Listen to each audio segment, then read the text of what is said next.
Assalamualaikum warahmatullahi wabarakatuh. Perkenalkan, nama saya Selina Dewi Anggraini. Teman saya bernama Ismiati Siva Anandisti, Art Direction Dapa Oleh, serta Ihsan Mustaqim. Di sini kami akan mempresentasikan hasil diskusi kami yang berjudul tentang deteksi DNA babi pada produk sosis menggunakan real-time polymers chain reaction RT-PCR. Di sini kami menggunakan jurnal Indonesia Journal of Halal volume 3 nomor 2 halaman 106-111 tahun 2021, penulis Dwi Nurul Mustaqim, Tri Ayu Septiani, dan Ana Priyangani Roswim. Di sini kami akan menjelaskan tentang pendahuluan, metode, hasil dan pembahasan, yang terakhir yaitu kesimpulan.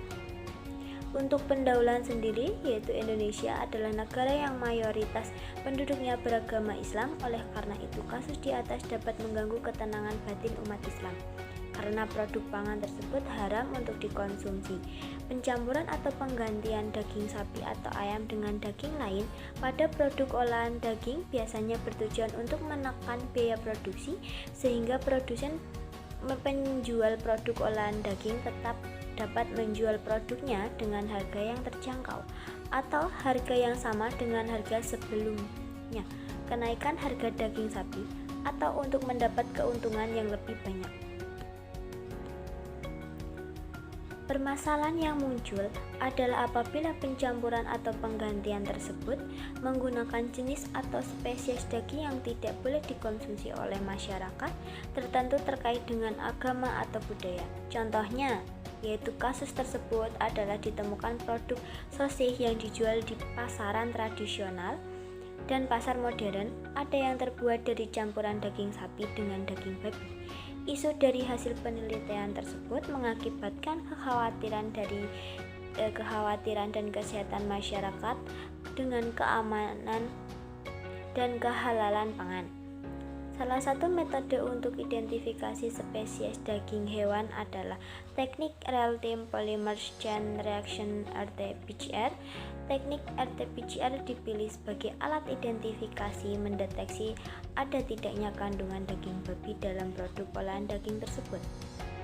Real-time polymers chain reaction DNA RT-PCR. Real-time polymers chain reaction DNA RT-PCR merupakan perkembangan dari PCR konvensional untuk mengidentifikasi DNA suatu spesies dalam sampel.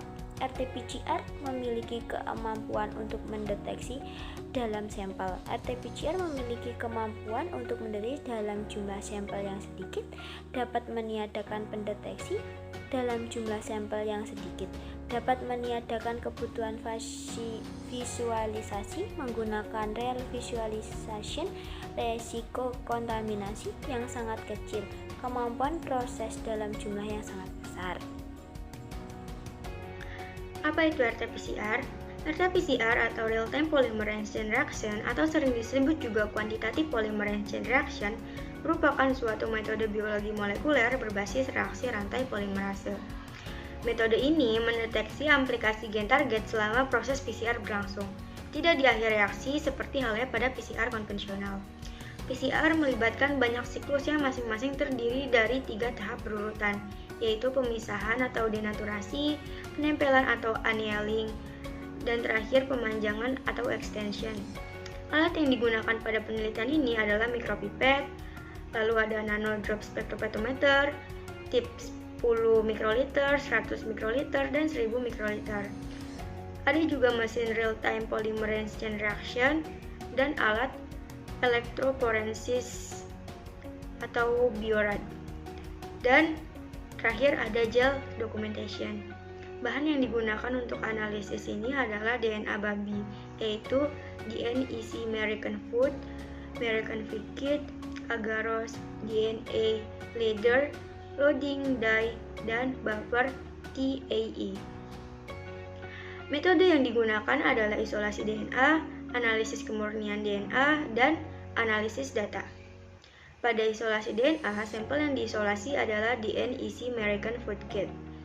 Pada analisis kemurnian DNA dilakukan menggunakan instrumen TK Nanodrop Spektrometer. hasil kemurnian DNA akan keluar berupa tabel yang meliputi rasio konsentrasi protein terhadap konsentrasi DNA. Pada analisis data yang diperoleh berupa kemurnian DNA dan grafik yang menunjukkan keberadaan DNA babi dalam sampel sosis dengan menggunakan RT-PCR. Baiklah, di sini saya akan menjelaskan hasil dan pembahasan. Hasil isolasi dan kemurnian DNA sampel.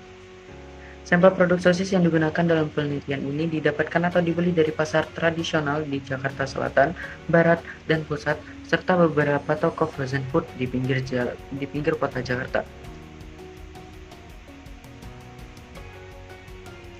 Keberadaan DNA babi pada sampel. Untuk melihat ada atau tidaknya DNA babi pada sampel penelitian ini digunakan American Pig Kit.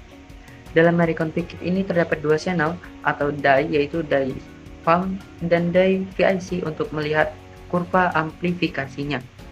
Dye FAM digunakan untuk melihat ada atau tidaknya kurva amplifikasi DNA babi pada sampel dan kontrol positif. Sedangkan dye VIC digunakan untuk melihat internal kontrol, di mana nilai CQ pada dye VIC menunjukkan berhasil atau tidaknya proses RT-PCR. Pada sampel dan kontrol positif yang digunakan harus memiliki kurva amplifikasi dan nilai CQ-nya di bawah 33 pada dye VIC. Selanjutnya pada tabel 1, data konsentrasi dan kemurnian DNA sampel, sosis, dan kontrol positif.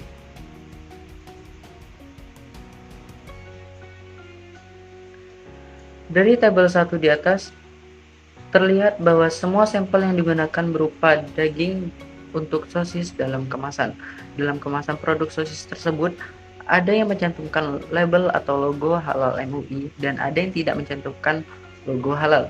Hasil isolasi DNA total menunjukkan nilai konsentrasi yang berbeda dan konsentrasi terbesar, yaitu sampel SPL2 sebesar 61,4 Ng per mikroliter.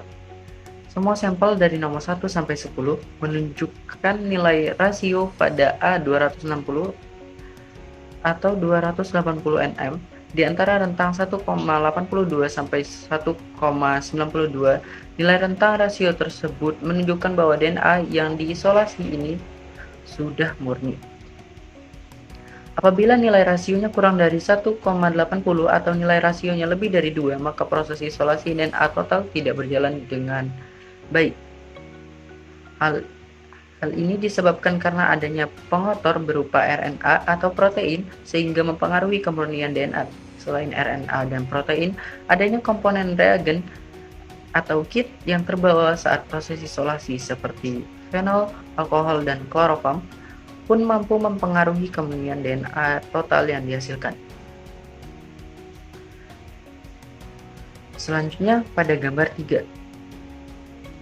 Hasil penelitian menunjukkan bahwa semua sampel kontrol positif dan kontrol negatif menunjukkan kurva amplifikasi pada dye VIC dan semua nilai CQ-nya di bawah 33. Hal tersebut menunjukkan bahwa proses amplifikasi pada RT-PCR berjalan dengan baik. Selanjutnya pada gambar 4 menunjukkan bahwa hanya kontrol positif dan sampel nomor 10 SK+ yang menunjukkan kurva amplifikasi DNA babi. Hal tersebut disebabkan karena kontrol positif dalam kit dan SK+ memang mengandung DNA babi, sedangkan pada sampel daging sosis lainnya tidak mengandung DNA babi, di mana nilai CQ-nya negatif. Nilai CQ pada SK+ yang ditunjukkan pada sampel nomor 10 adalah 21,356, sedangkan pada kontrol positif dalam kit sebesar 29,646.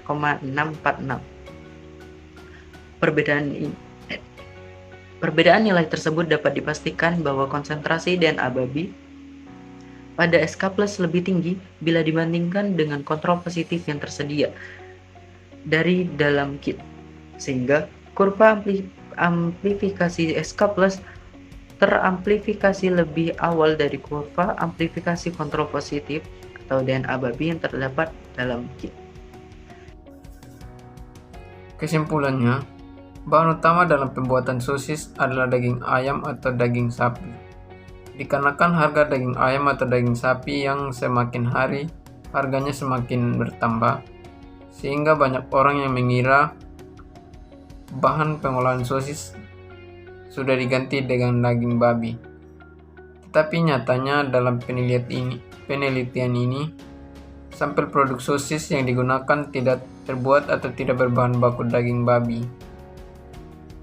Sekian, terima kasih. Demikian presentasi dari kami, kurang lebihnya kami mohon maaf. Wassalamualaikum warahmatullahi wabarakatuh.